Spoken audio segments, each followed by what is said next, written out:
That was Velvet Revolver, and yeah, Scott Weiland passed away last night. Died, however you wish to put it. Yeah. In any case, a loss, a serious loss. I mean, I liked some of the Stone Temple Pilots, but I don't have any on my computer. And I was actually looking for The Last Fight to play tonight, but I don't have that either. Damn it. The only CD I have is the one that I just played Fall to Pieces off of. So, oh, enjoy your gig with the Celestial band now, Scott. You're up there with Ronnie James and God, Janice and Jimmy and oh, holy crapanola. There's lots and lots of people in that Celestial band. So, a loss. And then, yeah, I see that, how do you say his last name? Robert Loggia. Is that how you say that? He passed away today as well. So, a couple of losses in the holiday season. That's always harder for people. I know people that have lost dear ones during this time frame, and it's hard for them. So, in any case, guess what, y'all? This is Grammy Mary, and you are listening to Grammy's Rocket Chair, and I had to start off with a little bit of a mellow one because, well, I just had to, and I really like that song. And this is the Freaker Friday edition, so that's about as mellow as I'm going to get for the rest of the evening, just so's you know. Hi there, Vince. How you doing, darling? I hope you've had a splendiferous day. Sorry I missed you guys earlier today. I had to actually WORK. Loga. Thank you very much, Grim. Yeah. I hate it when I had to do that 4-letter word, especially when they expect me to actually earn my paycheck. Oh, see, Atrax. Yeah, well, once in a while. Every once in a while, I do say that word. Yeah, I do. Let's see. Who's over here? Let me check Facebook real quick because I did post on there that I was on this evening. And you know what? Looky there. Nobody noticed. Am I shocked? No, I'm not. Over here on World Truth. Hey, Grimmy, I see you. Thank you, darling, for sharing that. Looky there. Groucho Marx just got a concealed carry. Hot diggity dog. Way to go, Groucho. Let's see. Mary B is having a computer issue. Damn it. That sucks, darling. But Mary B is over here. So is David and Rusty Mopar and Redemption Protocol and Starwoman P. And Atrax is also over here. As well as, looky there, Bubs Monkey and Marcos and Faye Grimm and Quinn. Heidi Ho, one and all. Oh, looky, Kid Lord is here as well. I've been sharing some unusual things, at least the few moments that I have had where I can actually go and check things out and then go share. Yeah, it was actually kind of busy today. I hate when that happens because then I can't fuck off. By the way, who had 7 minutes? I just have to keep y'all on your toes. Heidi ho, anybody out there in Twitter land listening in? Oh yeah, those are really cute. Yeah, thanks, darling, for sharing that. Did you know that a good share of the money that it took to produce Monty Python's Holy Grail was donated by the members of Pink Floyd and Led Zeppelin? Makes sense, doesn't it? That's one of those little, oh my God, that's a really unusual fact. Excuse me, and thank you for sharing that. Yes, sirree, Bob, you're welcome. And look, there's Shrillery. Ugh. That woman just makes me want to ack. Okay, let me see who is over here. I know, WORK. I hate that. Talk dirty to you, Vince? Oh, well, mud, slime, boogers. Ooh, that's dirty. Shit. Hey, there's some more dirty. Oh, cleaning the litter box. Yeah, that's about as dirty as you can get. Ew, ew. Okay, over here in the RLM. Looky there, Asmo is right up top again. I'm having a hard time thinking tonight. And you know why? Because my hands are freaking cold. Like that has anything to do with my thought process, but still, my hands are cold. Damn it. Is that cold hands, warm heart? Is that how that works? Any case, Asmo, right there up top again. Damn it, darling. What are you doing? I need to figure out how in the hell you do that shit. Ooh, baby, ooh, you stallion, you. Ooh. Beige. I think I'll paint the ceiling beige. In any case, I also see Barman is here, and it looked like earlier in the chat, good old Vince called for shots, so I would take a Jello shot. Thank you very much.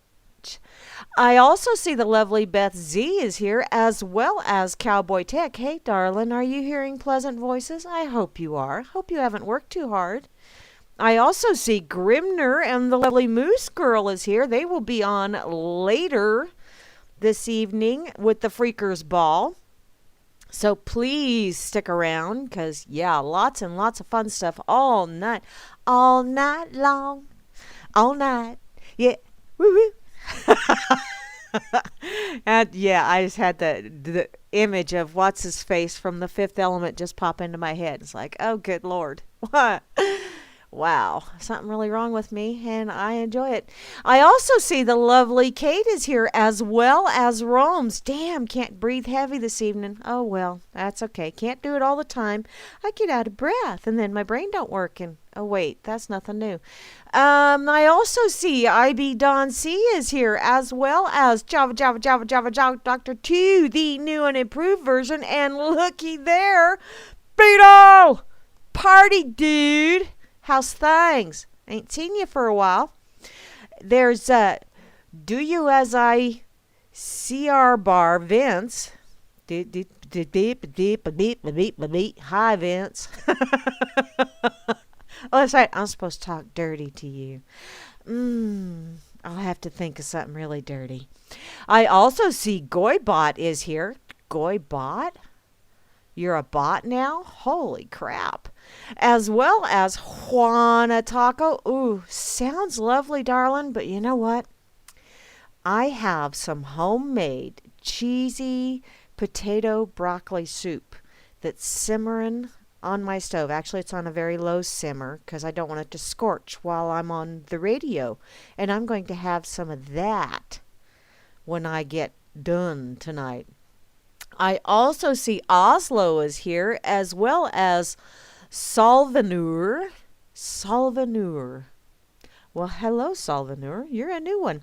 And to round out the crew, the one, the only, the Atrax, who will be coming on directly following me this evening with some wonderful and sometimes weird music to keep you entertained until we get to the Freakers Ball. So, hey, what an awesome segue we got there between me and Freak.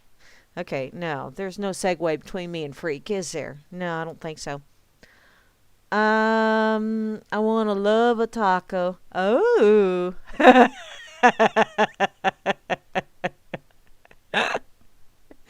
I saw something earlier today, and I so badly wanted to say, so you like your women crusty, eh? But I didn't. Oh, wait, I just did. Ooh. Ew. Okay, let's go. Let's see what kind of stories I got here. I have all kinds of stories I can tell, not necessarily good ones, but I got some stories I can tell. Whew, and if my walls could talk, they would tell stories too. And ooh, I may not want them to. May have to bribe my walls. Oh, holy shit, Sean. That's kind of scary. Oh, that's pretty.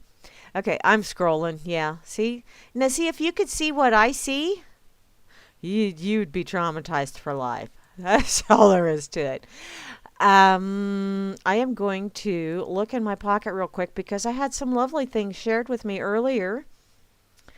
Let's see. How about... Let's go with this one first, just because, I've been accused of being in an altered state of reality quite a few times, and no, it's not altered at all. It's just my reality. So it's nothing to do with yours, okay? So don't worry. I'm not on anything. I'm just like this naturally. Ain't it great? I know I enjoy the hell of it. Oh, I know Lisa B shared this with me this morning. Thank you very much, darling. This is from GQ.com. Forget coffee. Silicon Valley's new productivity hack is microdoses of LSD.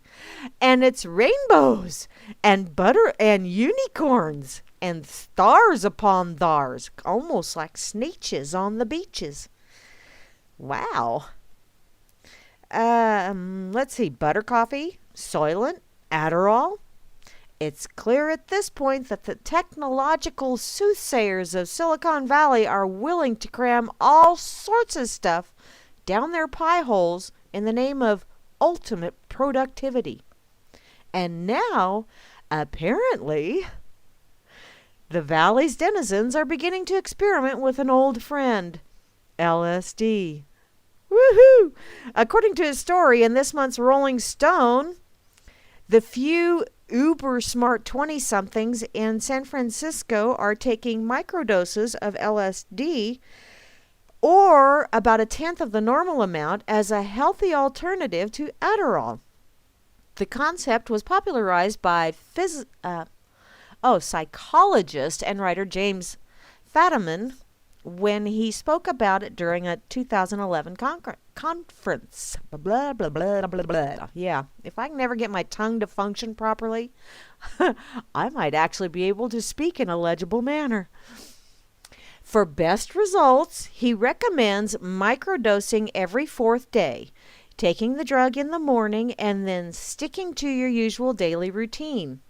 His correspondents have told him regular microdosing has alleviated a bevy of disorders, including depression, migraines, and chronic fatigue syndrome, while increasing outside-the-box thinking. Microdosing has helped me come up with some new designs to explore and new ways of thinking, Ken says. You would be surprised at how many people are actually doing it. It's crazy awesome! And you know what? How do I get involved in this study? Because when I was younger, that was pretty much my recreational. I had fun with that stuff when I was younger. Purple dragons.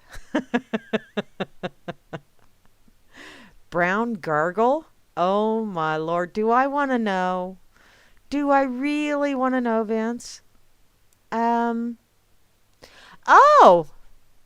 Walter. Well, hello, Walter. Oh, he's a fellow UCY TV host. Cool beans. Also a new... yay! Oh, you're checking your...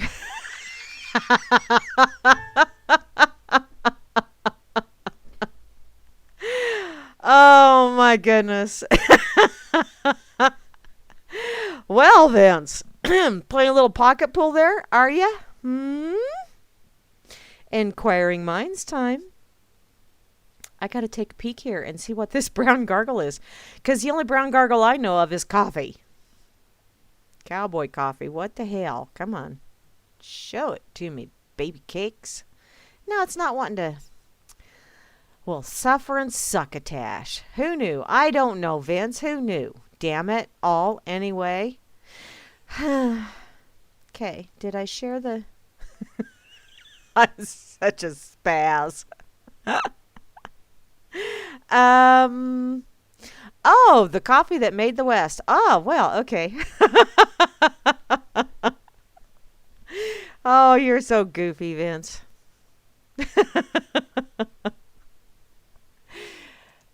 That's why I love you. I love Goofy. Oh, that's why Mickey divorced Minnie, don't you know? She was fucking Goofy. Ba-dum-bum-bum.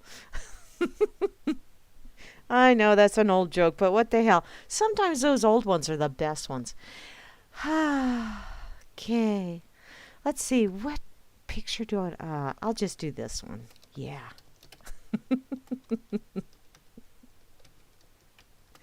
Okay.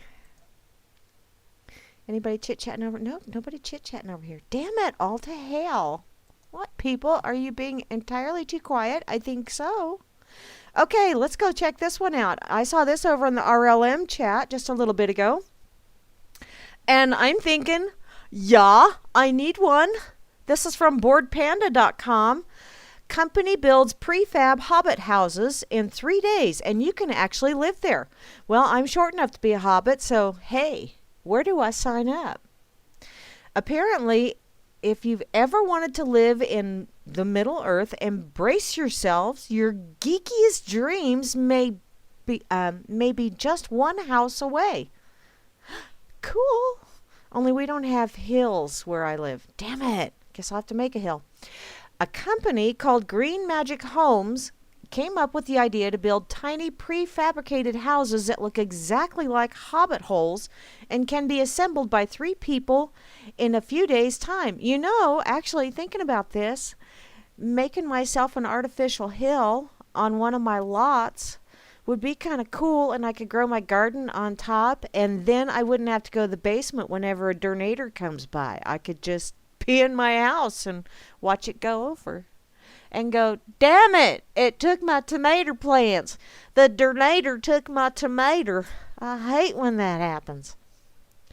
Just like hobbit holes, these houses are designed to exist under a layer of soil and turf and can be produced or can even produce food if you decide to grow some veggies on the roof. Ta-ta! I am such a psychic. Heck! Yes, dear. Hey, you know what? Okay, wait a minute. I got to see what they said. What? Yes, in a hobbit house with my microdoses of LSD. The only problem is, they say that, you take one every 4 days and it's just a little microdose. What if I overdose myself? What if I take one every day? I mean, I wouldn't overdose myself, but my drive to work would be rather interesting, I'm sure. Moving back to the story. I just love those segues. My mental moments. Okay. Hey, they can even be covered with sand or snow, depending on where you live. Well, if it's covered with snow, it's called an igloo, hun. And if it's covered in sand, it's called a sand dune. So, duh. If you have a vision of your own, this company can make it happen, as their modular system offers endless possibilities of design. Cozy, eco-friendly houses that neatly blend in with nature. I mean, you don't even need to be a Tolkien fan to appreciate that idea, which no, you don't. And I think they are just way cool, awesome. Although I think, yeah, I would have my garden on top, and I would have dandelions growing up the sides, because that way I would never have to paint. I would have lovely colors. And then, as the year wore on, I could go out there and... Okay, are you ready, Atrax? I'd blow those little puff balls. Do you feel better now, Atrax? I'm sure you do. That's just really... I'm scrolling and looking at pictures, and that's just way cool. And I am a hobbit, don't you know? Okay, I have hobbit feet, although they're not... It'd work if I got my broom out of the shop, too. Ba-dum-pum-pum.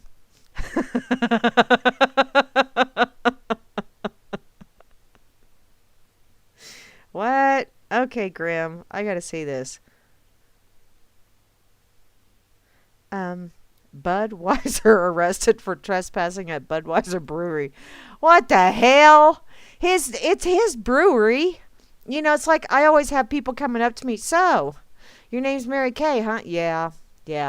Go ahead, say it. It's not like I've never heard it before. Brews. Dude. Seriously? Wow. They're having a brew fight. No, that's called a party foul, is what that is. Apparently, this is where the altercation had occurred between a suspect and a security guard. It was later learned that the suspect, Bud Weiser, had entered a secured area of the brewery and was asked to leave by security guards. Police were called when he refused. Weiser was taken into custody and charged with trespassing and resisting arrest. The investigation is ongoing. And I'm sorry, but he looks like a Bud Weiser to me, so why in the hell couldn't he loiter around his namesake? Inquiring minds time here. Damn it all.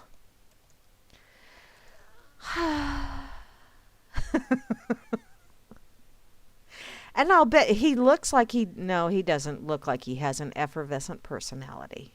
No, of course, he looks like anybody that's just gotten arrested. Fuck. What am I doing here? Shit. But it has my name on the wall and everything. Oh, man. Oh, crap. Stutter fingers. God. If you could see what I'm trying to type here, you'd be going, what the fuck, Grammy? The hell are you drinking? Water. Water. But you know, water is the hard stuff, especially out here. We got hard water. And did you know fish have sex in water? Ew. You're welcome. Oh, hey there, Rusty. Hey there, hi there, ho there, darling. Okay, let me move on.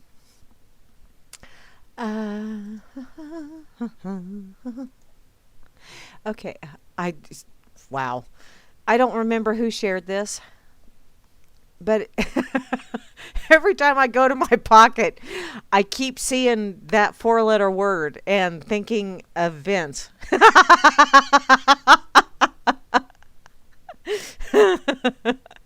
And you'll know here. Oh my God, it does. Oops. This one's for you. I love you, man. This is from the daily.com. Daily.com. Hey, see? Daily dot right there. It's like a karmic thing. You know, the universe is trying to tell me I need to do a micro dot a day. Okay.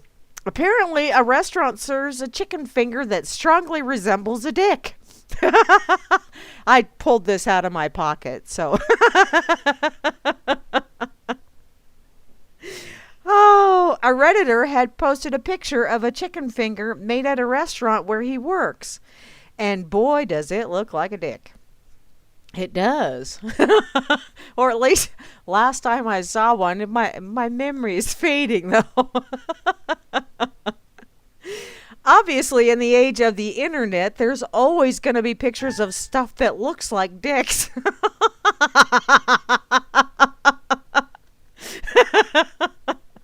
It's okay, Grim. It was just a chicken dick. They have lips too. Did you know that? Oh my goodness. Sidetracked. Okay. Let me get. But behold. Oh no! Don't say but when you got a dick around. Okay. Ooh, exit only. Exit only. Sorry. Do not. No. We don't want to.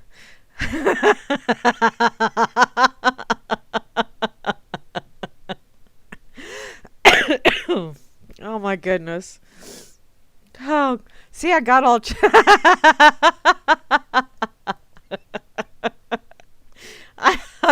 I'm thinking that's that brown gargle, whatever. Oh man, I am so glad I haven't eaten yet.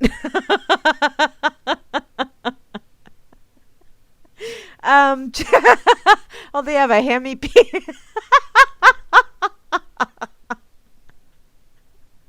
Oh, Atrax, my good. Whew. Okay, I'm all flustered. Okay, mellow out, Grammy. Whew. Just breathe. It's okay. Wow. Okay.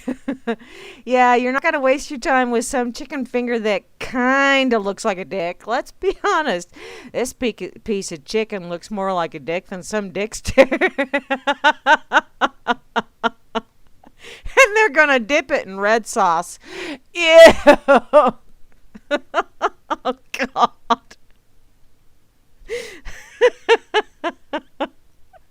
Oh, that is so funny. Okay, the Redditor who posted the pictures, probably wisely, chose not to mention the name of the restaurant where he's employed. I'm thinking Mickey D's. But according to his history, he and his coworkers didn't notice the thing when they sent it out to the table. Donnie claims the woman who received it was amused, but still declined to eat it.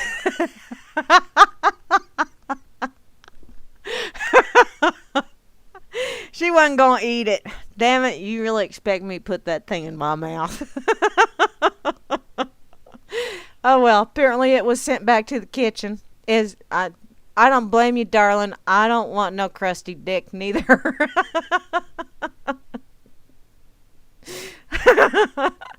Oh well.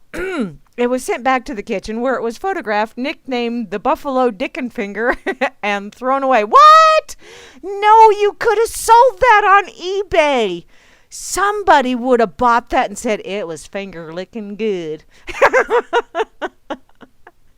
Damn it all. The hell, people, you don't throw away a good piece of meat. Feed it to the dog if nothing else. Oh, just too funny.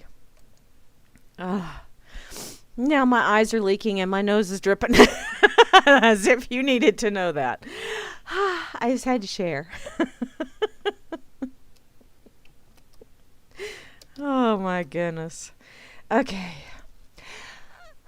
Now that I've somewhat composed myself, I'm going to put this on Twitter.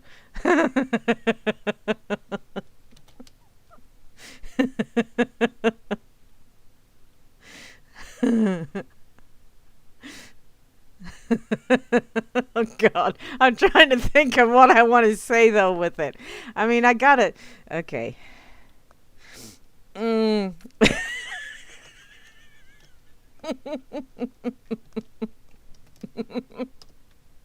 gonna be in so. Can you get kicked off Twitter?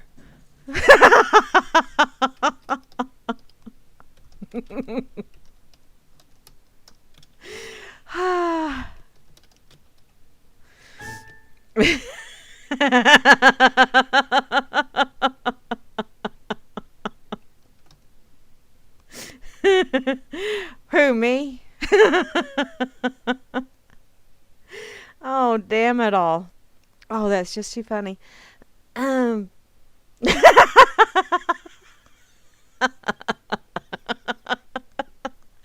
I don't know, Atrax. I don't think I want to know. But I think the hen would probably go. Wee! That was. Whoo!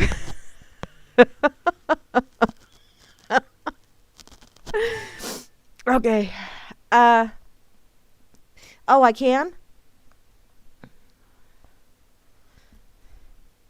Oh, he posted no naked pictures of his ex. Well, what the hell? Why would you do that? You know, unless you're being a snarky ass munch, which, what the hell? I don't. Why would you want to post naked pictures of your ex?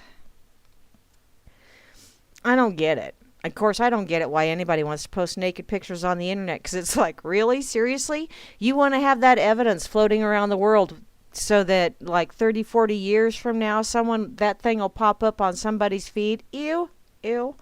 And they'll go, that's what you used to look like. Now look at yourself. No, too much pressure. No. Arsehole? Well, yeah, I can agree with that, Grim. And usually it's arseholes that do that kind of shit. So, you know. Okay. I've composed myself now. Kinda. Oh my goodness, everybody's hey, never mind. Okay, here's another one that I saw earlier today. And speaking of chicken dicks, well, I got some really weird ass shit in my. I keep digging in my pocket and pulling out some weirdness. Did you know that if you're not comfortable being naked around other people, you're not an adult? Really? Okay, now I saw that headline. I don't remember who shared it on my wall earlier today over on World Truth. But I saw that headline and I thought, wow, really? What the hell? Because, it kind of depends on who I would be naked around. Just saying. Uh, and I'm about as much of an adult as most people can be at times. So let's see what this. Apparently, in a recent disquieting article for the New York Times, yes, have wait a minute, I gotta talking about disquieting, and now somebody's saying naked over here. Have you seen some naked bodies, Grammy? Yes, my dear, I have seen naked bodies. Mm-hmm. I've actually lusted over naked bodies. So, what, I'm gonna go to hell? Hey, it's warmer than where I'm at right now. So there. The hell? I don't have a problem with the whole, naked body thing as in, it's like whatever. But I'm not going to inflict mine on everybody, okay? Because, I've had children and I'm a Grammy, and there's an awful lot of people out there that go, no, thank you, no. And so therefore, although I have been known to peek a time or two. So does that answer your question, Goybot? And no, I am not ashamed. There is no shame. Shame, well, yeah, see, I'm a shameless hussy. There you go. Okay. In any case, back to this article. Is that Chari Sicha? Why in the hell don't you people have names I can pronounce? Apparently, they investigate a curious new challenge for gyms. Some men want to shower and change without ever being publicly nude. And they expect their gyms to build locker rooms that accommodate that desire. Okay, now before I get any further into this article, I just want to throw this out there. Hold my beer, watch this. With the prevalence of the whole, transgender thing that's going on right now, and hey, if you're sexually confused, well, I'm sorry. Not.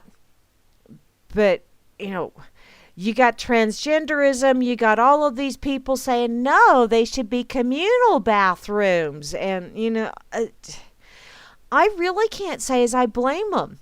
I mean, you never know if when you drop your towel, you might be assaulted or not. So, and I'm sure there are people out there that are somewhat concerned that, yeah. I mean, to each his own, if it's amongst consenting adults, but I can understand people, being somewhat concerned about others seeing. And then, this whole body image thing as well. You have to have six-pack abs, which I do, I'll have you know. They're just wrapped in a soft cider cooler. But,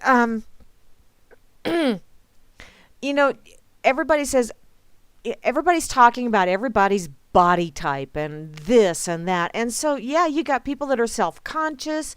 You got people that are concerned that maybe, just maybe, they won't be as virginal when they come out of the locker room as they were when they went in. All kinds of things. And it's sad. It really is sad because the human body, I mean, you're born naked. And really, I mean, when you're dead, it doesn't make any difference if you got clothes on or not. Although there are some sick fucks out there that like dead people too. You know, just ask Alice Cooper. He can tell you. I love the dead. But I can understand this. I really can. You know, and if I were to go to like a big city gym, you can bet your sweet bippy that I would keep that towel around me and pulling my little girl panties up, and then I would have my back turned to everyone while I put my over-the-shoulder boulder holder on, because I'm just not comfortable flashing with God and everyone. And especially when you start getting into, I'm sure they're going to start making it to where around naked or what have you, but I can understand them not wanting to. I can understand that. In any case, this goes on to say that drawing on the experiences of gym managers and architects, Sicha explains that over the last quarter century, men have grown increasingly uneasy with being naked in the locker room. Can you understand why, maybe? I'm thinking Rainbow Parade. And I know that's not... Somebody's going to get butthurt over that one, too. And it's like, really? People are concerned, okay? And ignoring it and not saying anything about it does not make that concern go away. So, while older men generally remain comfortable being undressed, among others, younger ones insist on maximum privacy, pining for a way to strip, shower, and change clothes without even a flash of nudity. Okay, if I saw your ankle, dude, it's not like I would lust after you for life, but, you know, move up a little bit. Keep reading, Grammy. There are probably all kinds of fascinating cultural and ethnographic factors behind this shift, which I hope others will explore. Yeah, there are, darling. But to my mind, this problem can be resolved quite quickly with a gentle reminder that if you are not comfortable being naked around other people, you are not a real adult. Okay, fuck you too. And the horse you rode in on, dude. Okay? Oh, apparently, who wrote this? Mark Joseph Stern. Well, Mark Joseph Stern is a writer for Slate, and he covers law for the LGBTQ issues.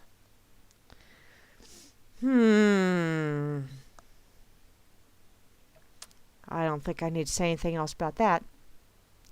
As a child and a teenager, public nudity is scary. Puberty does strange things to our bodies, and we spend much of our younger years fretting about the development or lack thereof of our secondary sex characteristics. That is why schools should not force children and teens to take group showers.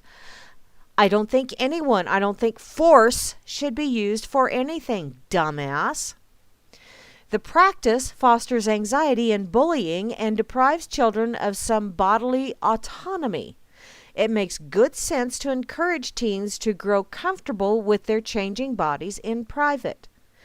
But there is really no rational reason to remain afraid of public nudity once you're an adult. Okay, if you grow up being tentative about nudity, is there some magic switch that flips once you become a quote-unquote adult? I don't think so. And you know what, sweetheart? Even prior to me having children, back when I had and I wasn't afraid to wear a bikini or whatever, I still, the only times I skinny dipped, except for that one time out in Colorado, the only times I skinny dipped was at night, because that way, you know, because of course I glow in the dark, so it's not like it really kept anything hidden, but some people just aren't comfortable prancing around in their all together in front of strangers. Some people just aren't. And calling them names and implying that they are not a real adult, like, you know, Pinocchio's not a real boy. To hell, asshole.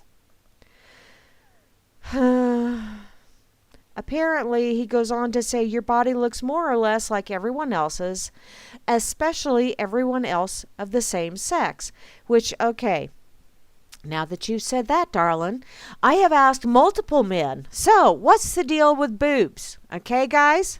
And seriously, I want to, what the hell is the deal with boobs? Guys have boobs, girls have boobs. Everybody has boobs. And yet, listen to Rodney Carrington. Once you've seen one, you want to see them all. Why? What the hell? They're boobs. They're tatas. They're the girls. They just kind of hang around most of the time. What? I don't get it. And yet, menfolk like looking at boobs. Okay, fine. You know, menfolk and other parts of the anatomy. And I'm just saying this because I am female and I speak with menfolk and I ask them, what the hell? What's the deal here? Because once you've seen one, you want to see them all. So don't get, that argument doesn't hold water at all. You know, well, there's really no rational reason. Everyone else the same sex, you know, and okay, everyone else the same sex, and how do you know that someone isn't some... There's just all kinds of things that make me want to go, bullshit, Mr. Mark Joseph Stern. Apparently, the fear driving men to slide their underwear on under their towel is rooted squarely in insecurity. An insecurity about one's body and genitals picked up during pubescence. Or maybe they're just concerned and they don't, you know, they hear stories and they don't want to be the one that everyone's telling stories about. You ever think about that? He goes on to say, that's fine. We all have insecurities, but that doesn't make the insecurity healthy. Not when it becomes maniacal. No, it's not healthy, but there's nothing wrong with a little bit of insecurity. It kind of helps you grow, you know, when you learn to get over that, but you telling people to get over it ain't going to make them. People have to find their own time and their own pace. It makes it an irrational phobia. No, it doesn't. One that should be conquered, not accommodated. Trans people who may face a legitimate threat of harassment should they disrobe are the only adults who have a rational basis for avoiding public nudity. Fuck you, who? Only trans people are adult, still real adults when they don't want to strip in front of God and everyone. Really? I'm bored with this. Sorry, I'll go ahead and share this, but I'm bored. It's just pissing me off. It's like, what is wrong with someone being a little bit concerned?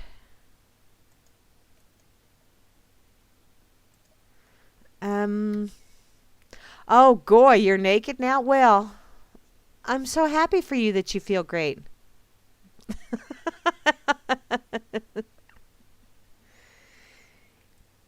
Boobies? Oh, okay. Yeah.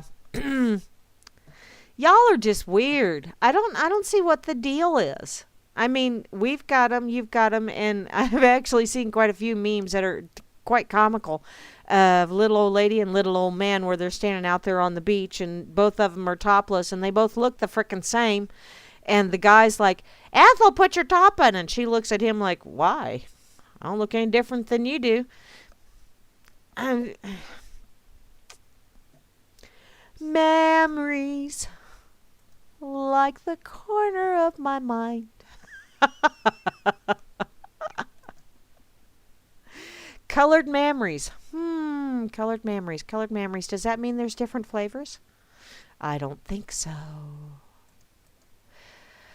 I know. My mind is doing that again, isn't it? Yes, it is. Okay. This guy I just want to smack upside the head. He and I think I would like to sit down and have a chit chat with him just because I would love to just laugh maniacally in his face and then smack him upside the head a time or two. And then just tell him, oh, I was going to pat you on the back, but, you know, location, location, location, and you happened to duck and I whopped your head instead of your back. I'm not sorry. Really, I'm not.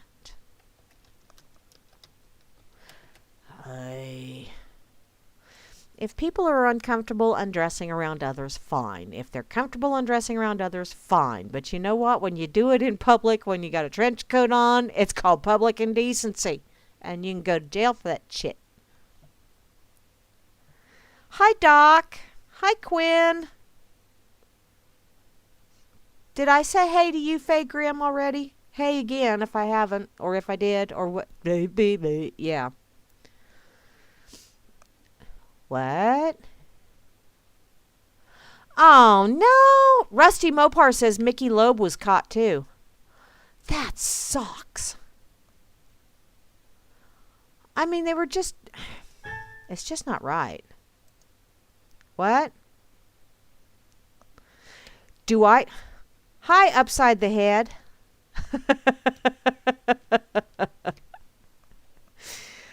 Do I know about public indecency laws? I would plead the fifth, but I don't happen to have a fifth in my house right now, so I guess I won't plead to it. Oh, well, see, upside the head, that I think that's a different kind of indecent. Oh, okay, there you just said it. Okay. Never mind. Okay. Yeah. He should know, too. Should I tell everybody? My brother. Which, by the way, yesterday was my eldest brother's birthday. Happy birthday to you, eldest brother, Elmo Fudd. That's not his real name, but that's what we call him, and he answers to it, so what the hell? Okay, so we go from someone that's not comfortable being naked around other people, and therefore they are not adults because, well, in order to be an adult, you have to just let it all hang out, apparently. No. So now let's go with from the worldwideweirdnews.com. I don't know why I didn't think of this.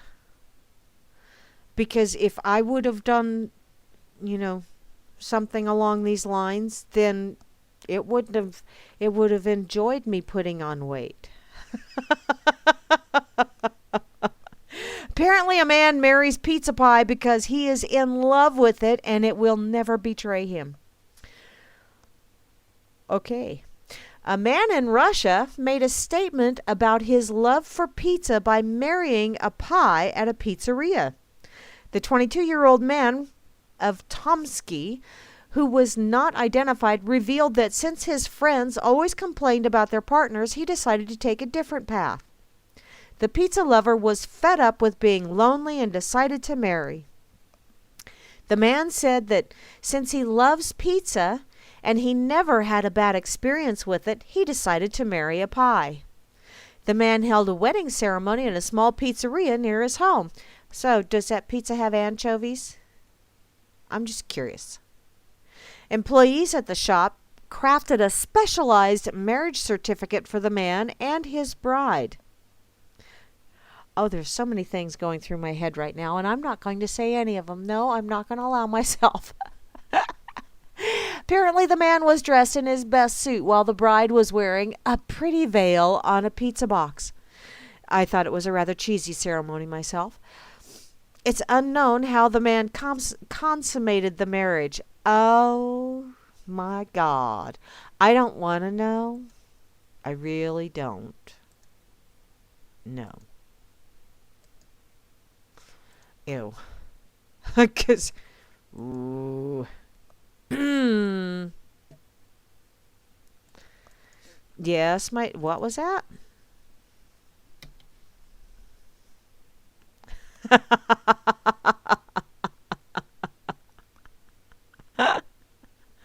Oh, you've had bad pizza? I have too, but yeah. Oh, Fromunda cheese. Yummy. Ooh. I don't want to know. I don't want to know. Okay, let me put this over here on World Truth again. And find my little emoticon guy that's eating pizza pie. There it goes running through my head again. I don't need to stop it, Grammy. Jeez, oh, Pete. There it is. I knew I'd find it. Eventually. Okay. There you go. Now, I'm going to go to Oopie. Oopie doopie doo. Just because I saw several little headlines over here, and I thought, wow, I'm impressed. I really am. Like this one from my favorite estate in the whole wide world. A Florida DUI expert charged with DUI. Who'd have thunk? Because how do you become an expert without knowing your field? Right? Apparently, this person immersed themselves in their field of expertise. In Sarasota, Florida, a lawyer known for his work with DUI defendants was arrested on charges of speeding and driving under the influence. 59-year-old Tom Hudson, author of The Drinker's Guide to Driving, The Secrets Secrets of DUI from one of America's top DUI lawyers, was pulled over after being caught speeding in Sarasota. Police say Hudson was driving 15 miles an hour over the speed limit and weaving in the lane but not crossing lines. Okay, so he was weaving in the lane and not crossing lines. To me, that could mean jamming to the tunes. I've been known to do that a time or two. And I've also learned to truly appreciate my cruise control because, Grimner, plug your ears. If you've ever listened to Cheyenne Anthem by Kansas, there's an instrumental part that, wow, I think it was Cheyenne. I think so. But man, I really got to groove into that song driving to Wichita one time. And when I looked down at my speedometer, it was like, holy fuck, there's no way I can afford this ticket. And took my foot completely off the gas pedal. Yeah. In any case, that he could have been doing that. Apparently, the police administered a drug test. A drug test. You did a drug test and found alcohol. Well, that's because alcohol is a legal drug. And he was above the legal limit at 0.12. Ooh, naughty, naughty, naughty. It could have been, Grim. Could have been. Officer Chuck Flint and Jimmy Adams instantly recognized Hudson and described his speech as slow and soft-spoken. Well, maybe he thought, I better speak softly and enunciate so you can understand me. It could happen. All of this is in stark contrast to the defendant's normal behavior and demeanor, Flint said. Oh, really? How do you know? Maybe you've only seen him in court where he has his court face on and has his court voice going.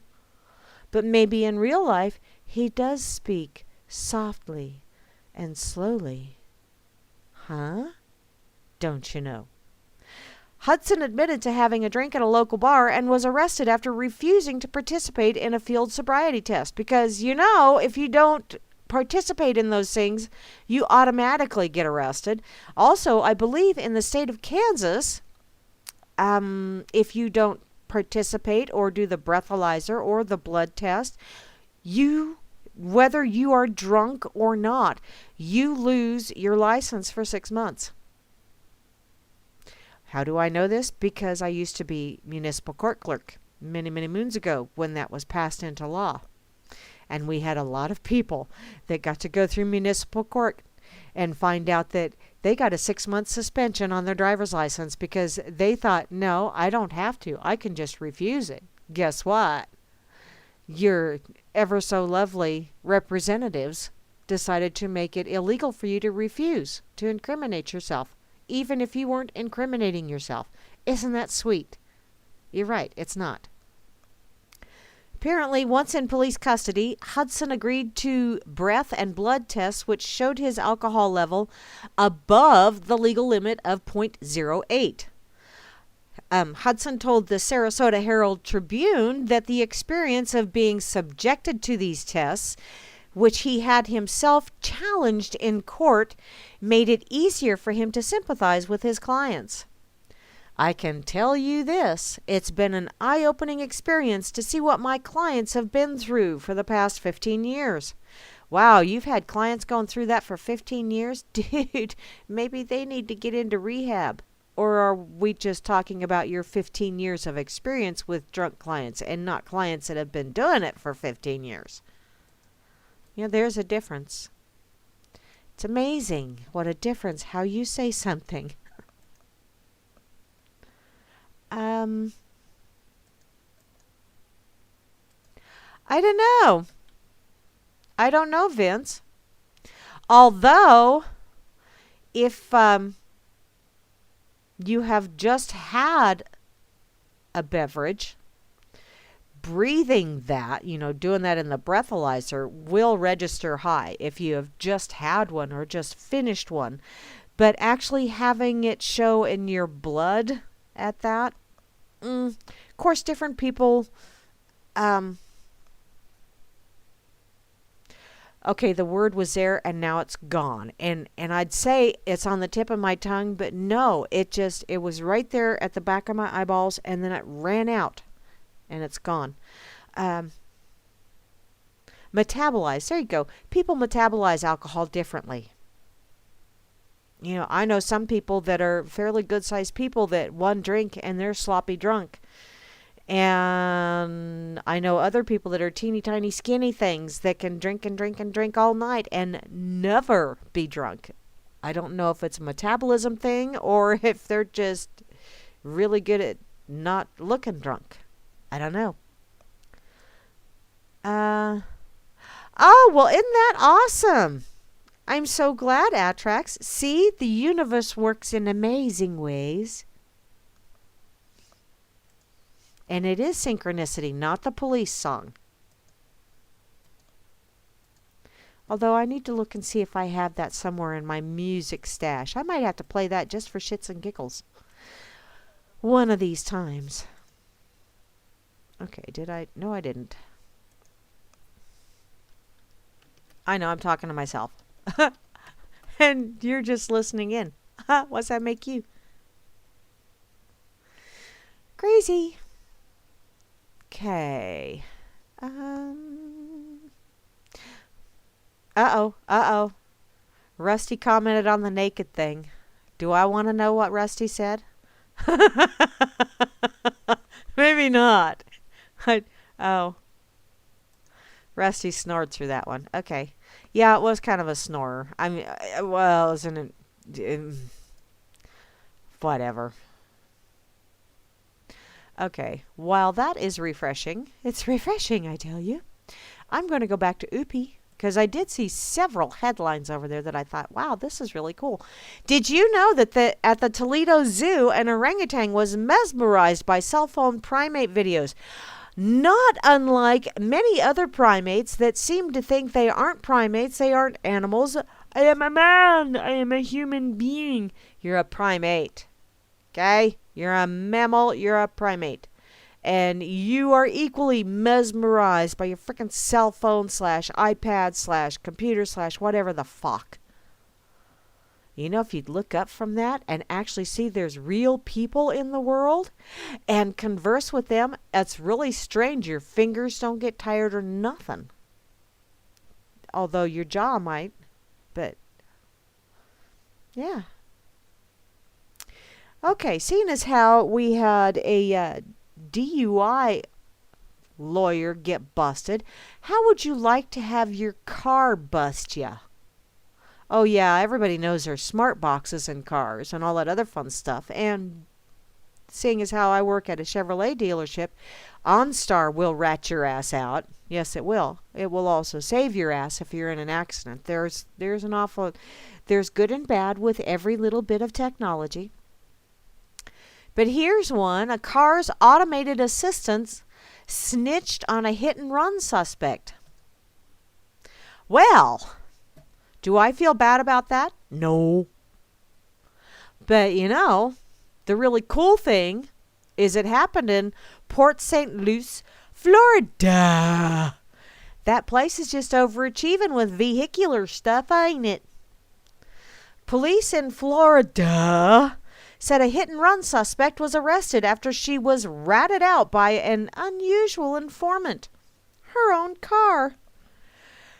The police said the motorist, Anna Preston, was taken to a hospital with back injuries Monday afternoon after she was rear-ended by a black vehicle that left the scene without stopping, and a call came in about the same time from the automated emergency system installed in the Ford vehicle, which I have seen some stuff about that.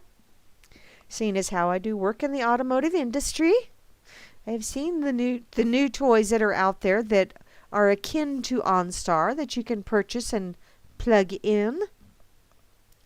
The automated call said the Ford had been involved in a crash, and a dispatcher pressed 0 to speak with the vehicle's occupant, who claimed there hadn't been an accident. The occupant, Kathy Bernstein, told the dispatcher she hadn't been drinking and did not know why the emergency assistance system had activated. I don't know.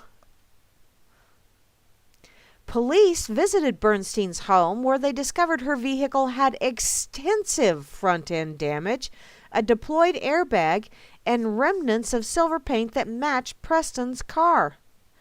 I didn't know, Ossifer.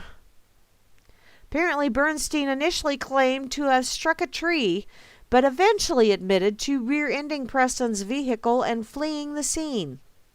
Police said they determined Bernstein had been fleeing the scene of an earlier accident when she struck Preston's car. This is becoming a very bad habit for you, isn't it, darling? Apparently, Bernstein was arrested on a hit-and-run charge and taken to a hospital where she encountered Preston, who proceeded to beat the shit out of her. No, she didn't. I saw her in the hospital, Preston said. I just went by, and I'm assuming she had a worse night than I did. Well, assume all you wish, my dear. Oh, my Lord. Oh, my Lord. Oh. Sorry. I scrolled down, and then I saw a link off to the side, which I'm going to go ahead and share this. But yeah, scroll down and look at the little video links at the... Wow. I'm sure once you get to it, you'll know. Do what, Trax?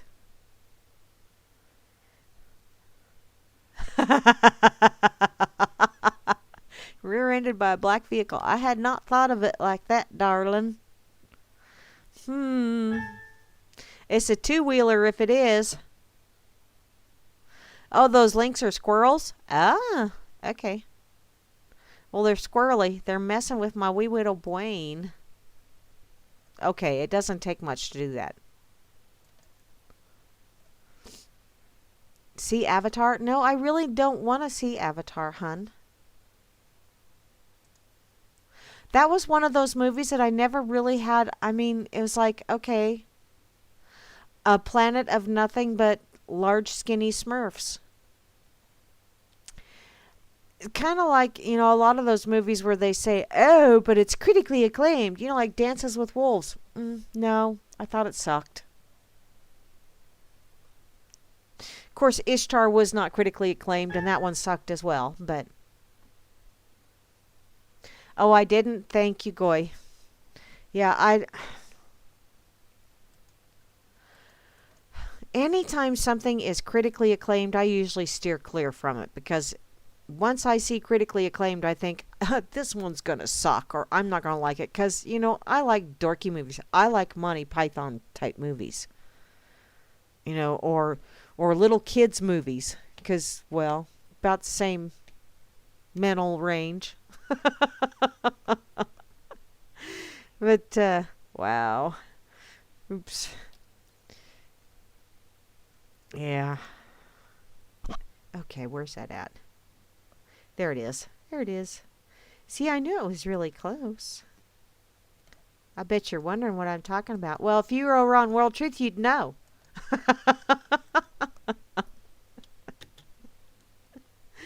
Oy.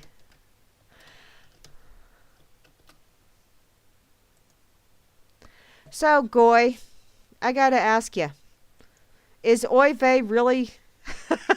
How do you spell that, number one? And let's see. Oh, could have been a great movie. Ah, yeah.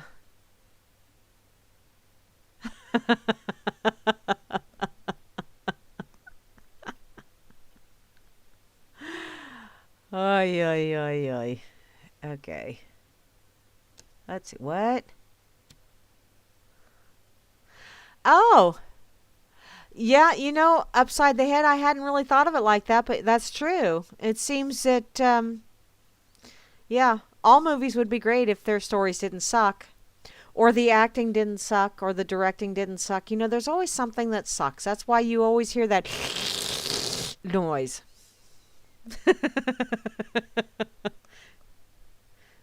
Oh, okay. Back to my pocket I go. Did you know? Botticelli shared some links with me as well. I finally got to check out my email at work today too, because yeah, it's you don't want to know. But these are from townhall.com, and this first one is like, really? Wow. Babe, darling, you're lovely. You're lovely. She must be an adult because it looks like she's nudicus. Although you don't get to see the full nudicus, but she looks like she's nudicus. In any case, it's by Mike Adams, radical feminists and white racists. They go hand in hand, don't you know? My feminist colleagues have a lot of explaining to do. Despite clear evidence of his innocence, they are continuing to peddle propaganda suggesting that a black Harvard law student named Brandon Winston is guilty of sexual assault. I'm referring to their shameful decision to show the film The Hunting Ground to their students, and in the process, they are presenting the film as an accurate portrayal of rape on college campuses in general and of several discredited cases in particular. Whether they realize it or not, these feminists have allowed their commitment to advancing feminism to trump their commitment to fighting racism. Just stamp out isms. There you go. In fact, their recent actions in repeating false accusations against black college students promotes racism in a way not unlike the infamous case of the Scottsboro Boys in the 1930s. As of this writing, Brandon Winston has been placed before 3 fact-finding bodies charged with considering accusations that he committed sexual assault. All 3 bodies, including the Harvard Law faculty, a Massachusetts grand jury, and a 12-member criminal trial jury, have dismissed those charges.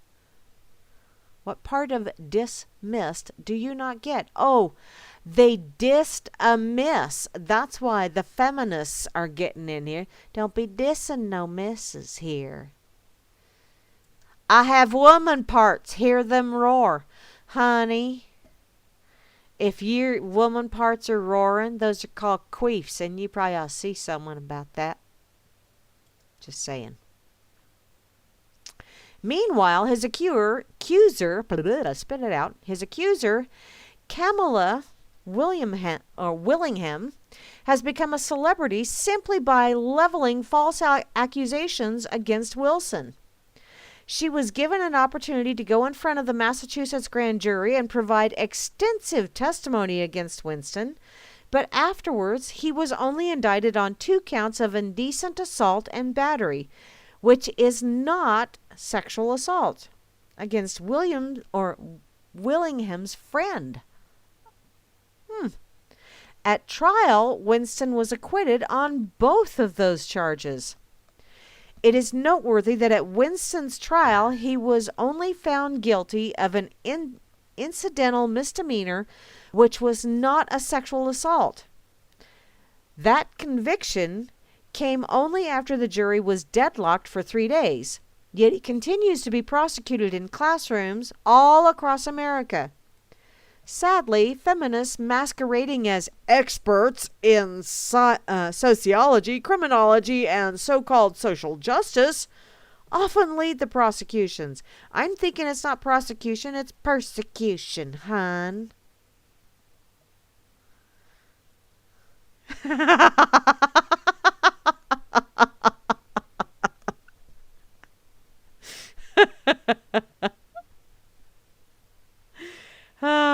You're welcome, Atrax.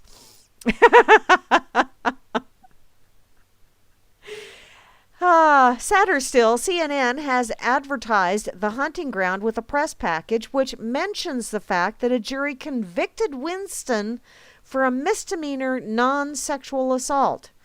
But the press package fails to mention anything about the evidence, which showed that Willingham lied to a jury in saying that Winston had committed felony sexual assault. CNN refused to mention his vindication against a lying accuser, which I'm wanting to know where the perjury charges are against Willingham. The consequences of this media-led and feminist-backed public lynching of an innocent black man have been severe. Winston had to spend 4 years defending against Willingham's false accusations. Meanwhile, his accuser has enriched herself with the help of CNN and scores of incompetent professors, which incompetent professors is nothing new. I think there is a plethora of them all across USA. Yeah. There's something about those ivory towers of upper educraption that just draws them like a magnet. Actually, calling my fellow professors incompetent is entirely too kind. Like the makers of the hunting ground, many of these professors know they are defaming an innocent man, but it's for the greater good. But for many of these feminists, ideology supersedes the pursuit of truth. Because I had an Acme light bulb moment and I put an ology behind it, and therefore it is very, very important. And you must pay attention. Don't you microaggress against me. I am woman. I'm a delicate flower. Sure you are. Put your petals back on, darling. So, they continue with their public persecution, and the facts, irrelevant. Facts? We don't need no stinking facts. I have female parts, therefore I don't need facts. I hate when they do that shit, because you know what? I have female parts, and I'm not that much of an asshole. I can be when I want to be, but I'm not that way very often. It's my story, and I'm sticking to it. They're all blinded by their common vision. You know why they're blinded? Because, well, you know what causes you to go blind, don't you? Gives you furry palms, too. Just saying. Apparently, they're feminists. They don't like men. Which means you should do without dildos, too, darling, because you've already made your choice. Now, you can't have the fake shit, neither. Oh, did I say that out loud? I did. For objective observers of the case, it is now beyond dispute that Ms. Willingham has engaged in malicious conduct with regard to her accusations against Brandon Winston. For example, Willingham produced a condom which she led authorities to believe was used by Brandon Winston to rape her friend. DNA tests later showed that the condom matched Ms. Willingham, not her friend, and an unknown male. I'm shocked. Willingham had to have known she used the condom with another man. Maybe she didn't. Maybe she lost count. Yet she knowingly presented it as false evidence of rape against a man she knew to be innocent.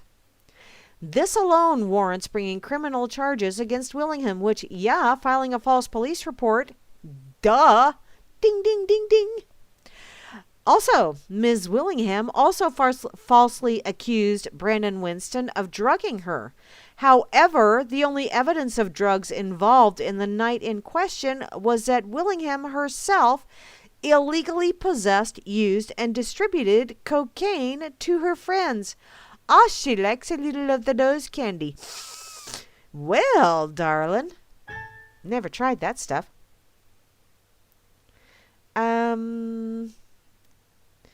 Put simply, this woman is a liar and a malicious one at that. Okay, usually liars are malicious, but not always. She does not deserve to be put in front of a camera.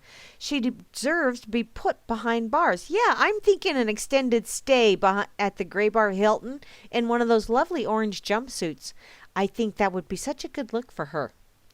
Additionally, CNN deserves to be sued for knowingly broadcasting a false and defamatory account of Brandon Winston debacle, which I think Brandon needs to sue their sorry asses up one side and down the other. Yes, I do. But what about my feminist colleagues who continue to peddle such propaganda by showing the hunting ground? I think they should be named as co-defendants after the fact. Yeah, there you go. That sounds like a plan to me. These, like the white racists in the Scottsboro case, they persist in prosecuting obviously innocent black men like Winston, but this time in the court of public opinion rather than a court of law. Like the prosecutors in the Scottsboro case, they won't drop their accusations of rape even after the evidence has shown that no rape actually occurred. What is their motivation for doing so?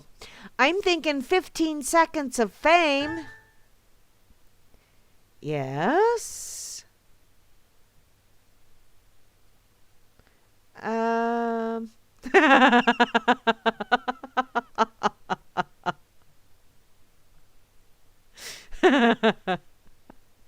hadn't really. Okay. Wait a minute. Victory vodka? Oh, hey. I like Victory. I like vodka.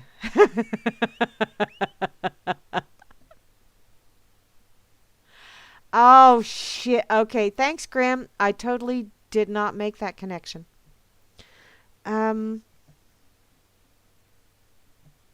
Yes, that is a triple oive, Goybot. Yeah. Penile power. Oh. I think they need to be in a penile colony is what I think. Okay, let's see. Let's get back to where I was at, shall we? Seeing as how I easily get distracted.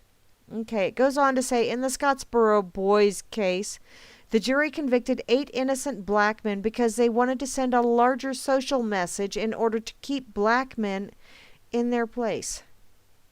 Really? Assholes. It was an attempted lynching born out of ignorance and an exaggerated fear of black male sexuality. For yesterday's white racists, the problem was a lack of education. For today's radical feminists, the problem may be too much education. I'm thinking for today's radical feminists, it's penis envy.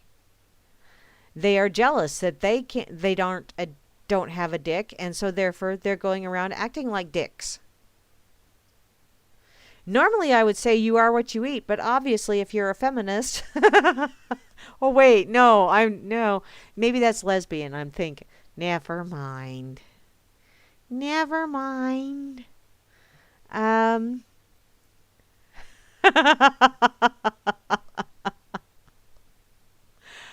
okay. Unk.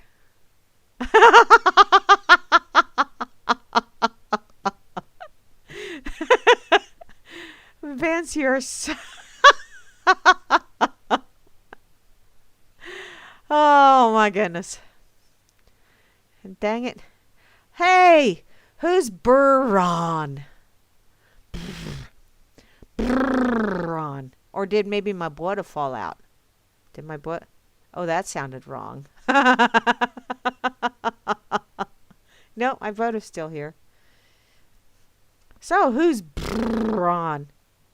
Oh, now in Joycey? Who's in Joycey? Um. Oh, Meister, you only wish. Never mind. Moving along. Here. I'll just share this, okay? Just 'cause. Y'all need to know. Whiskey Tango Foxtrot. Roger T. Hat. Huh? don't don't mess with my wee widow head. Yes, I am a freaking weirdo. And so maybe all of those genes got filtered out before you came along. Did you think of that?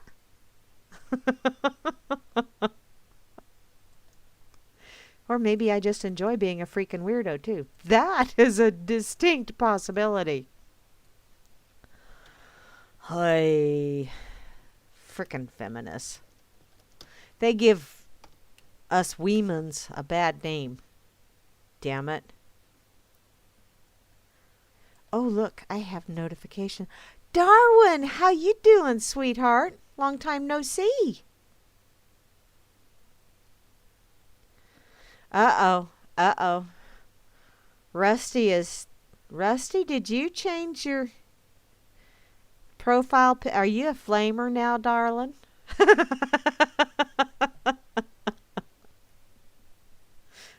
Ah, oh. Rusty's a flamer now.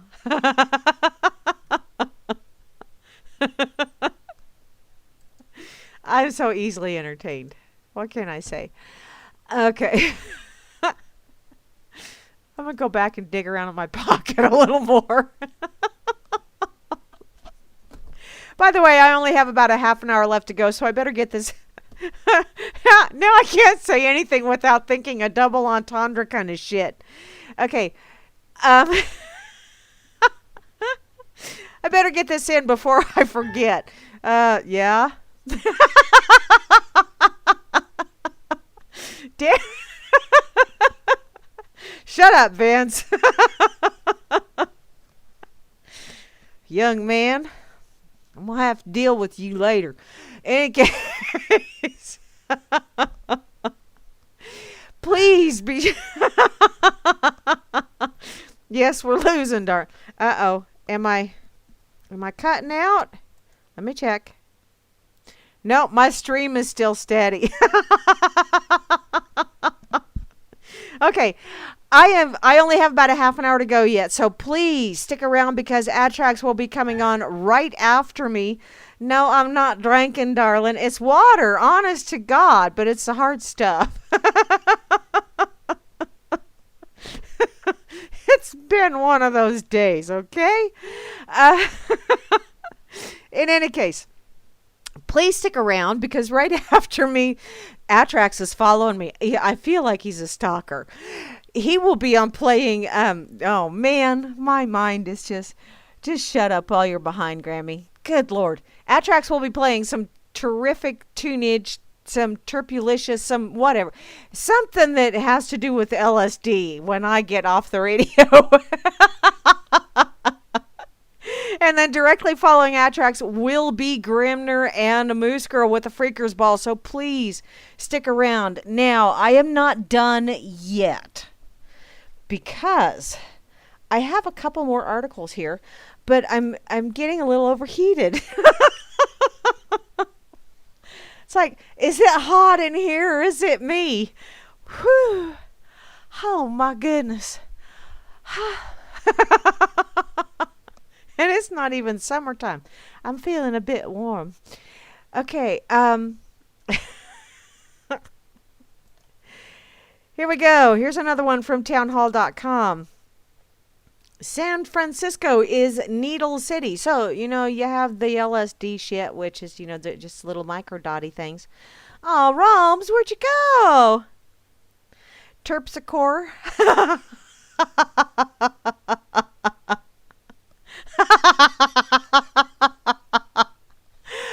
upside the head, that is just really, wow.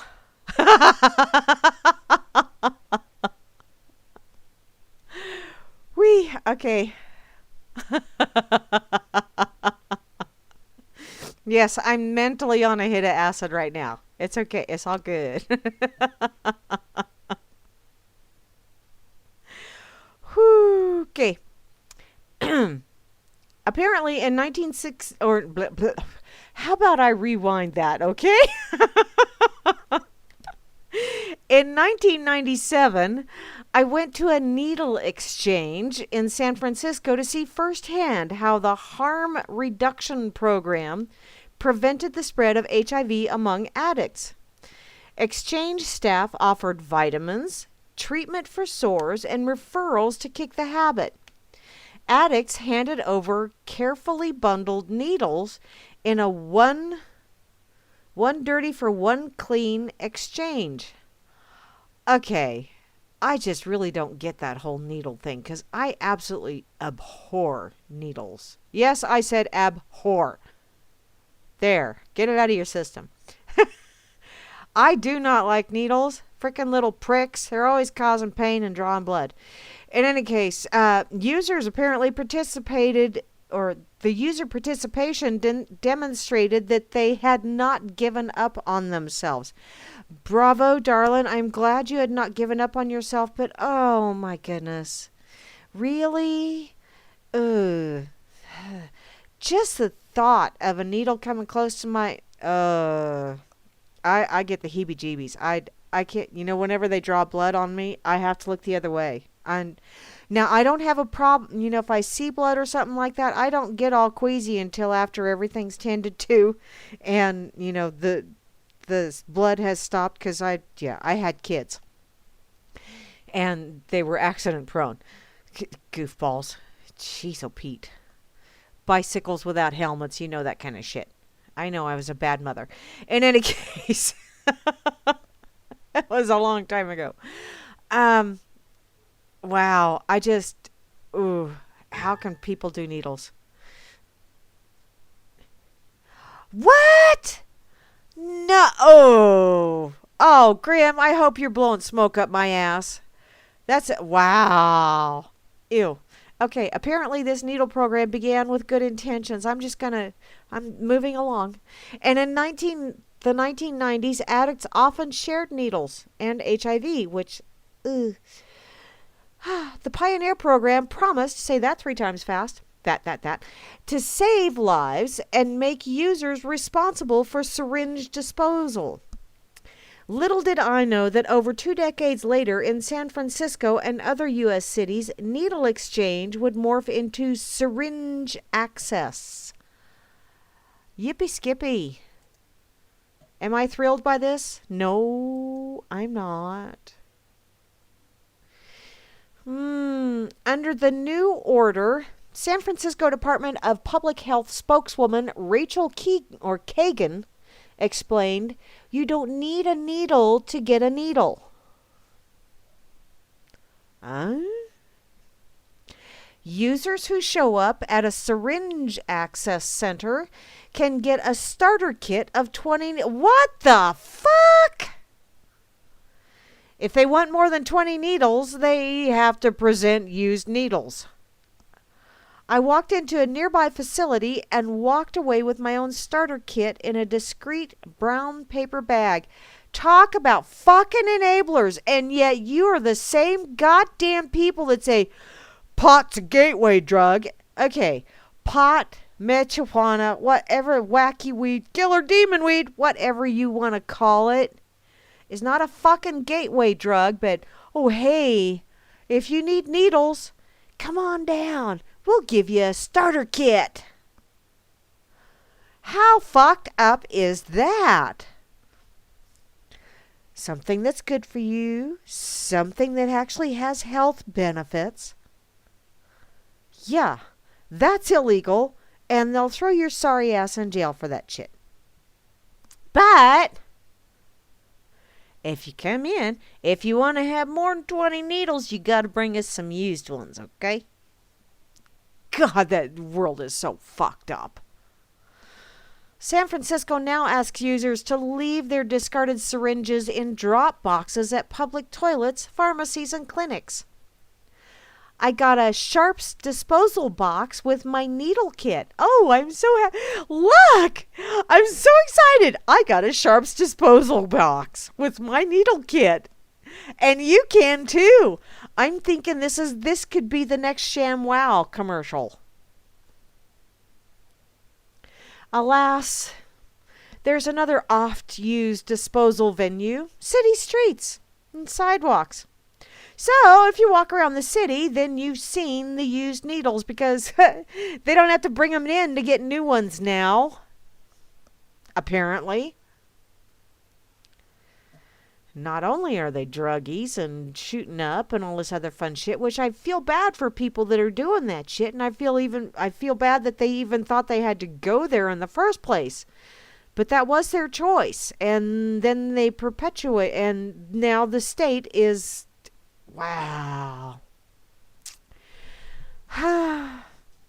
Apparently, exchange staffers across the country concluded over the years the one-for-one component just didn't work for users who could only scrounge up 1 or 2 syringes. Why didn't you work with trying to help them get off the shit instead of enabling them, assholes? Oh, this is according to Daniel Raymond, who is the policy director of the Harm Reduction Coalition. Harm Reduction Coalition.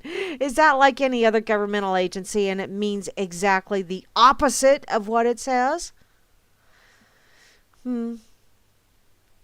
It ended up being counterproductive for the public health goal of stopping the spread of HIV.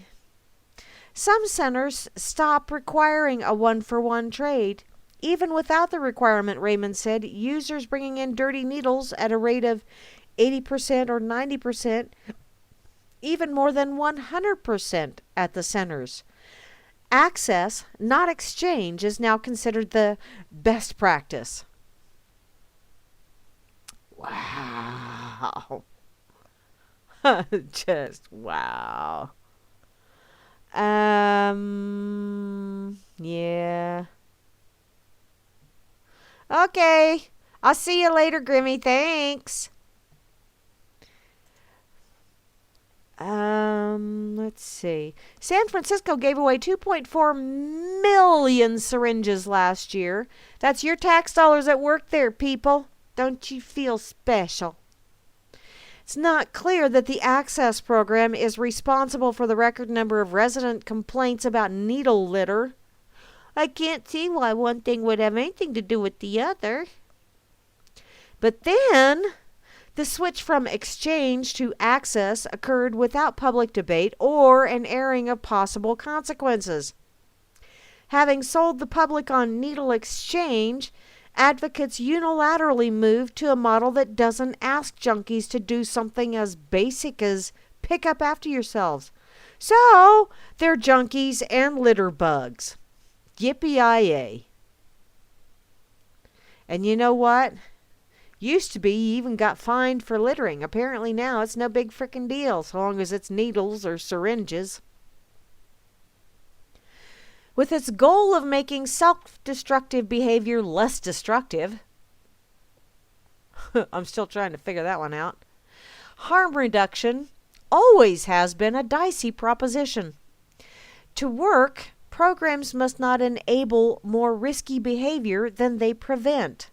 In the 1990s, research found that needle exchanges increased the number of needles used without increasing drug use itself. Wow. I'm just really, wow.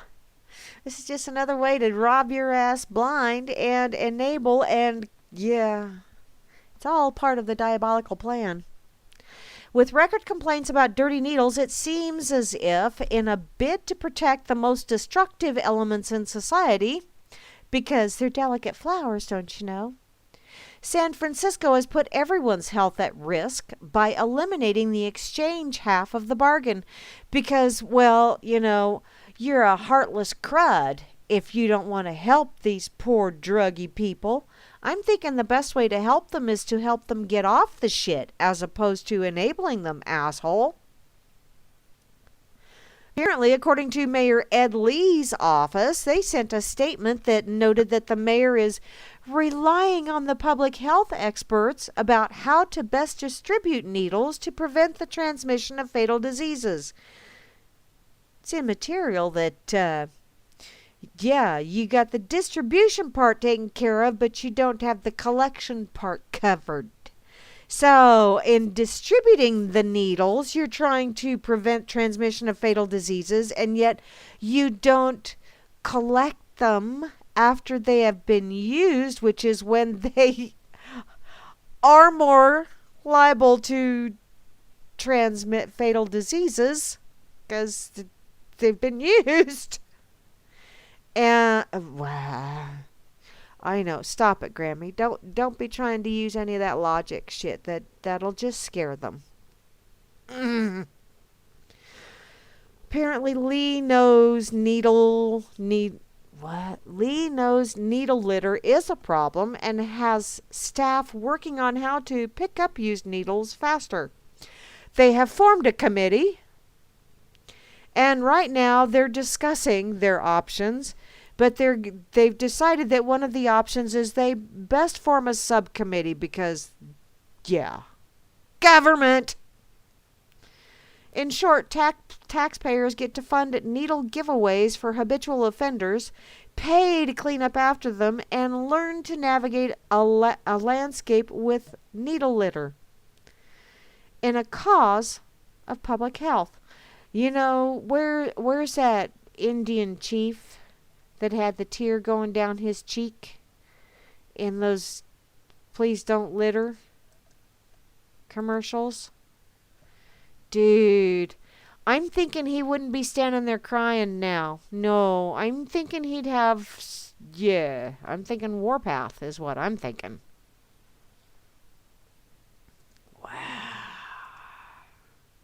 It's for your own good, or at least for the good of these people over here, and if you don't like it, you're just being mean.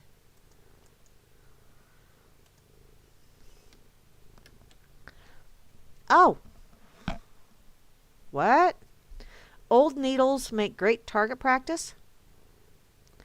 Ah, I hadn't thought of that. Huh. Welcome back, Cowboy Tech.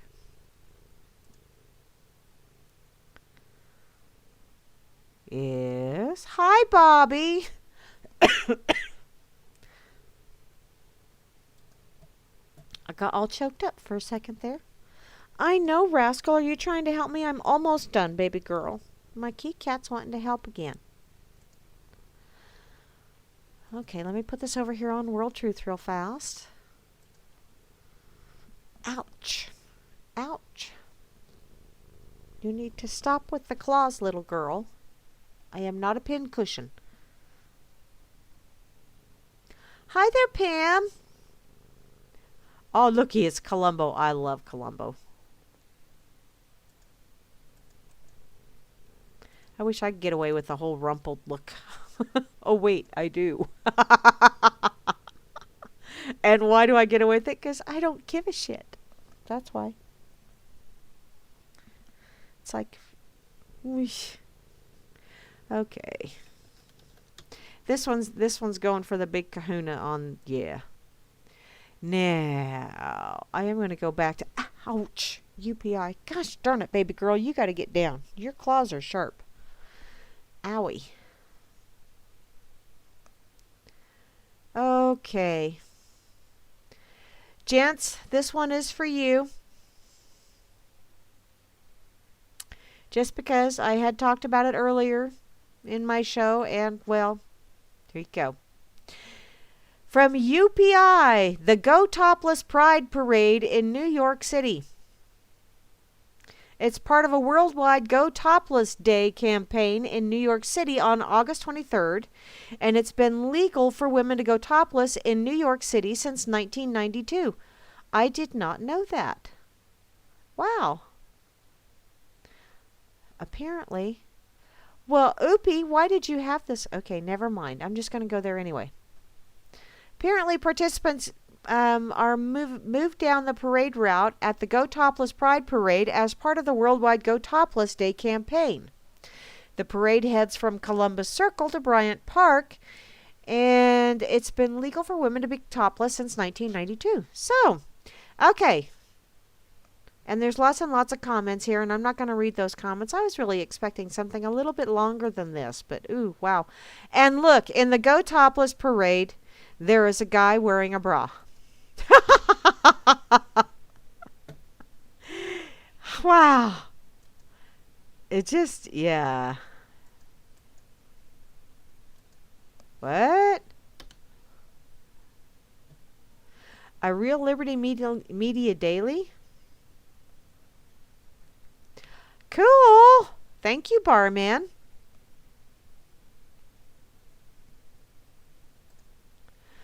Okay. I'll put this over here. Yeah, it's old news. It's from, but you know what? When you talk about August, it kind of sort of makes things feel a little bit warmer, right? Or maybe not. Okay. I think I have time for one more. Just one more, and that's it. One more.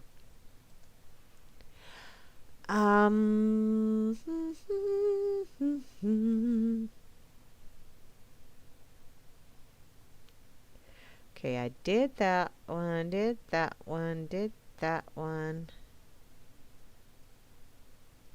Wow. Okay. Let me go check out Fark real quick. Fark. Oh, I know. I'll go to the pig. I want to see what this date in history. Looks like the top story in Pig is on being an American. What is it to be an American? Well, you know, you've got 3 countries, actually more than 3, 3 continental, because you got North America, Central America, and South America to contend with. So what does it mean to be American? Today's question, why did Old Kaboom locate the promised land in such a crappy neighborhood? I would like to know that as well, Hambo. Why did Old Kaboom do that? Okay, this date in history, 1680. Smarter than your average mother clucker, a prescient hen lays an egg that is imprinted with the image of a comet that can't be seen until December 16th. Wow. Where do you find this shit, Hambo? This date in history, 1829, British take a long, hard look at extra crispy widowhood, a.k.a. sooty, and bans a practice wherein a widow throws herself onto her husband's funeral pyre. I have got to honestly say that I would never, ever, ever consider that option. I just, I mean, yeah, once I'm done using this meat suit, if you want to throw it on a funeral pyre, that's fine, because, well, I'm done with it. This date in history, 1912, highly decorated World War II ace, Medal of Honor winning Marine aviator Greg Pappy Boyington is born. Black Sheep Squadron heroics lurk over the horizon. This date in history, 1952, smog added to the English lexicon when killer fog hits London. So, if it was a killer fog that hit London, is it just them crazy British when they came up with smog? This date in history, 1961, the artsy-fartsy snobs running a museum of modern art are red-faced when they hang Matisse's Les Battues upside down, and it takes them 47 days to catch it. Oh, that is truly sad when you are an artsy-fartsy art critic and even you can't tell if a piece of art's upside down or not.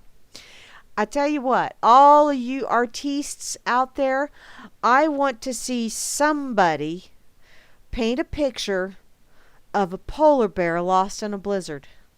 Just once, I want to see something like that. Even if all you have is just one little black smudgy in it. But I want to see a polar bear lost in a blizzard hanging in an art gallery. Coming to an art gallery near you. I think that would be really cool art. And we could name the polar bear Art, for that matter. Okay, that went entirely too fast. So,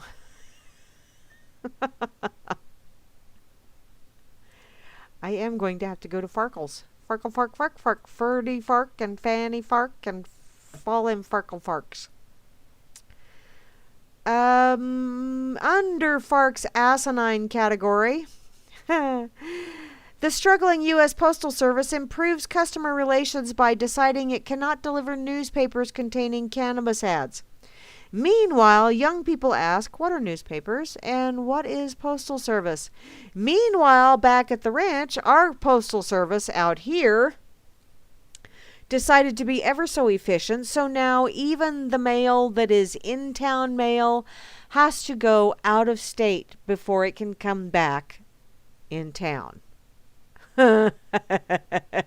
That's asinine. But that's the Postal Service for you. Overachievers, let me tell you. It's a demon weed. While neither snow, nor rain, nor heat, nor gloom of night will stop the U.S. Postal Service from delivering the mail, which is all bullshit, by the way, that promise apparently doesn't apply to Oregon newspapers that carry marijuana ads, despite marijuana being legal in the state. A recent USPS memo issued out of the Portland headquarters warns newspapers continue to run paid ads for medical marijuana dispensaries and herbal shops that sell cannabis-related products or face the wrath of the federal government, which, excuse me, the United States Postal Service is not part of the federal government.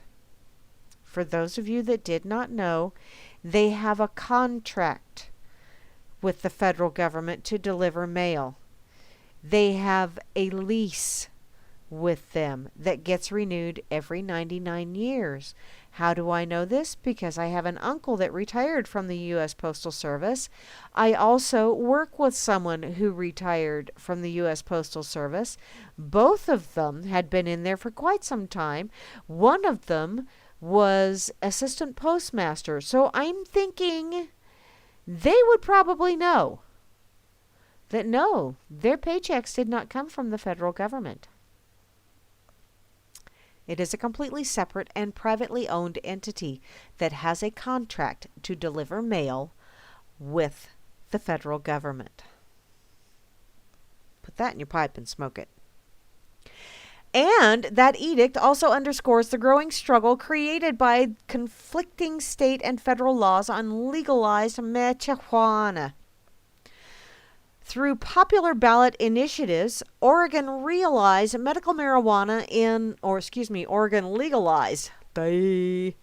what's on the page, Grammy, not what you're seeing, just what's on the page. They legalized it in 1998 and recreational marijuana in 2014. Though Oregon is one of 23 states with a medical marijuana law and one of 5, including the District of Columbia, which is not part of the United States, by the way, with fully legalized cannabis, it remains illegal on the federal level. Why? Because they're asses. That's why. And because they can. Because we don't tell them to fuck off and die. Pretty much. Because of existing federal law, said the U.S. Postal Service spokesman, the Postal Service cannot deliver anything, whether it's cannabis, paraphernalia, or newspapers with ads promoting its sale through the mail. Bullshit. Bullshit. Cow shit too. Cows do too. They just don't advertise as much as bulls. The Controlled Substance Act, CSA, makes it a felony for any person to place in any newspaper, magazine, handbill, or other publication any written advertisement knowing that it has the purpose of seeking or offering illegally to receive, buy, or distribute a Schedule 1 controlled substance, which includes marijuana. This is from the USPS in the statement that they provided to Fox News. Faux news. It's not clear what prompted the memo at this time. According to Marcia Van Dyke, executive director of the Newspaper Publishers Association in neighboring Washington state, which legalized all marijuana in 2012, their newspapers never had a conflict over this particular brand of advertisement. I'm thinking it's the Postmaster General in Oregon. Many of the newspapers have been running these ads for a while now in accordance with Washington state law, she told the Oregonian. That may be so, but Lori Hybe, Van Dyke's counterpart at the Oregon Newspaper Association, tells FoxNews.com that she has warned her members, about 100 newspapers in all, not to run ads until there is some clarification of the law. I think because this is new to us, nobody really thought about this ahead of time, Hybe said. The Washington recreational marijuana laws went into effect in July, and Oregonians can have as much as 8 ounces at home and grow up to 4 plants. They can carry a maximum of 1 ounce outside the home, but can't smoke in public. Wow. Retail pot shops like the ones that have sprung up in Washington and Colorado won't be opened until next year. It doesn't affect all our membership because several of them don't use the Postal Service to deliver their newspapers. And not all of the ones that do run marijuana-connected ads. For those that run the advertisements, however, it's a big deal. Because more than ever, newspapers rely on ads to survive, and really, about the only thing they get used for is lining bird cages and litter boxes. Oh well, this does go on for quite a ways, and I'm going to go ahead and share this with y'all because I am now almost out of time, and I need to get my shit together so that I can get out of here in time for Atrax to get on here. So, on the radio, that is, by the way, don't you know. Y'all have been listening to Grammy Mary and Grammy's Rocket Chair here on World Truth Radio at reallibertymedia.com, Channel 9. Also on the worldtruth.org Spreaker channel on this Freaker Friday evening. Friday, December the 4th, by the way. Please stick around for more Freaker Friday festivities with Atrax coming up with a terpsichore tunage. I just had to do that. And then directly following Atrax will be Grimner and Moose Girl with the Freakers Ball. So please stick around. Have an awesome evening. Also, tomorrow night, Bo Diddy will be on World Truth Radio with some awesome tunage. So be sure to stick around or to tune in for that. Sunday morning at 11 o'clock Eastern time. Is that when it is? 11 a.m. Eastern. Grimner will come on. No, maybe it's 12 o'clock. 12 o'clock Eastern. I don't know. Just check at 11, okay? Grimner will be on with some blues to lead you into Hal Anthony here on World Truth Radio and Real Liberty Media. And I will be back next week, Wednesday. Same baddie time, same baddie channel with this, not the same baddie shit. Just the same baddie old lady. I will not be here next Friday, though. Just another quick heads up, because I will be down with my grandbabies, because my granddaughter has a dance recital, and you know I ain't gonna miss that.